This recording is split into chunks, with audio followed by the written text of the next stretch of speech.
त्योहारों का मौसम चल रहा है और हाल ही में रामलीला भी देखने आप गए होंगे, दशहरा भी आप देखने गए होंगे, तो ज़रा बताइए कैसा एक्सपीरियंस रहा, क्या किया आपने? जी देखिए, अंशु सभी के साथ होता है ये। बचपन में आप अपने त्योहारों को मनाने का जो उत्साह होता है, हाँ। धीरे धीरे जब आप हमारी उम्र तक पहुंचते हैं तो आपको ये समझ में आता है कि ये चीज़ें वाकई बहुत ज़रूरी हैं। जिंदगी में इतना संघर्ष और नीरसता है।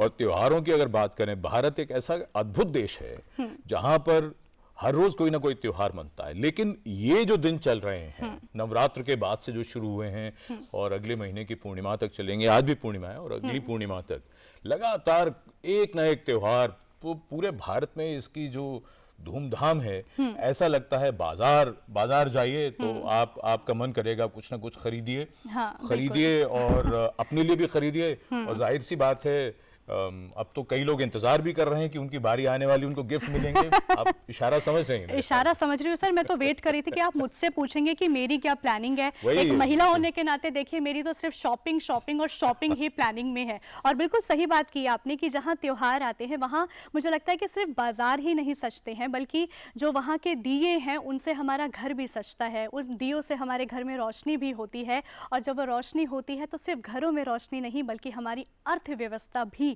उन दियों से जगमगाने का काम करती है।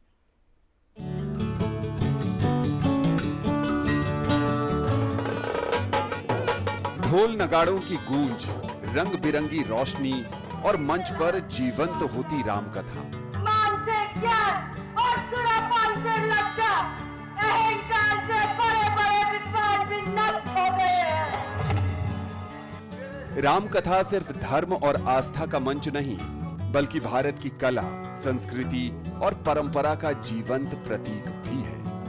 नवरात्र, दशहरा, दुर्गा पूजा, धनतेरस, दीपावली और छठ जैसे त्योहारों की श्रृंखला जो आश्विन मास के प्रतिपदा से कार्तिक माह शुक्ल पक्ष तक चलती है। ये उत्सव का महीना रामलीला मंचन के लिए विश्व प्रसिद्ध है, जो केवल आस्था ही नहीं बल्कि समाज और अर्थव्यवस्था के लिए संजीवनी की तरह माना जा सकता है, जिससे समाज के हर वर्ग के लोगों को रोजगार मिलता है।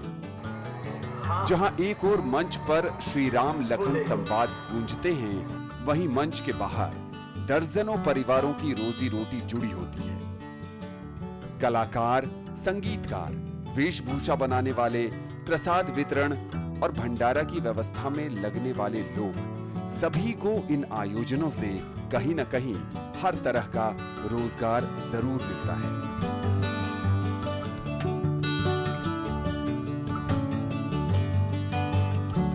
जब रामलीला का 10 दिन का ये चलता है मंचन, सड़क पे किनारे जहाँ पर भी इसका आयोजन होता है, सड़क के किनारे हजारों लोग अपनी अपनी आजीविका कमाने के लिए अपने साधन लेकर आते हैं। कोई रेडी पे कुछ बेचता है, कोई सड़क पे खड़ के गुब्बारे बेचता है बच्चों के लिए, कोई खेल खिलौने बेचता है।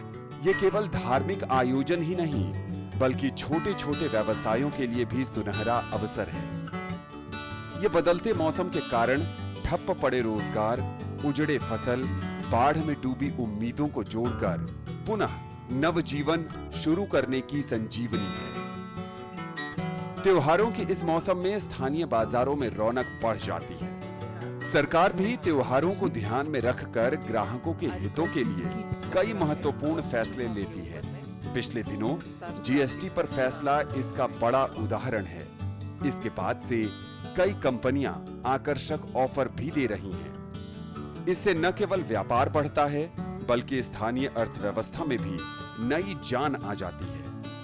4 महीना जो वर्षा ऋतु का निकलता है, हर आदमी और गरीब आदमी ज़्यादा परेशान रहता है कि उसका झुग्गी पानी में बह गया, उसको उसका रोजगार छीना हुआ होता है, कहीं सड़क किनारे पड़ा है। तो एक 4 महीने का पीरियड ऐसा निकलता है कि जो बिल्कुल उसकी व्यवस्था खराब हो जाती है, उसका जीने का रहना बड़ा मुश्किल हो जाता है। तो यह अनादिकाल से, हमारे आदिकाल से बनी हुई है कि इस वर्षा ऋतु के बाद पूरे भारतवर्ष में किसी न किसी रूप में, चाहे वो नॉर्थ इंडिया में रामलीला के रूप में हो या साउथ इंडिया में हो या कहीं भी हो, जिनके पास काम नहीं है वो इस कार्य में लगें और अपनी रोजी रोटी अर्जित करें।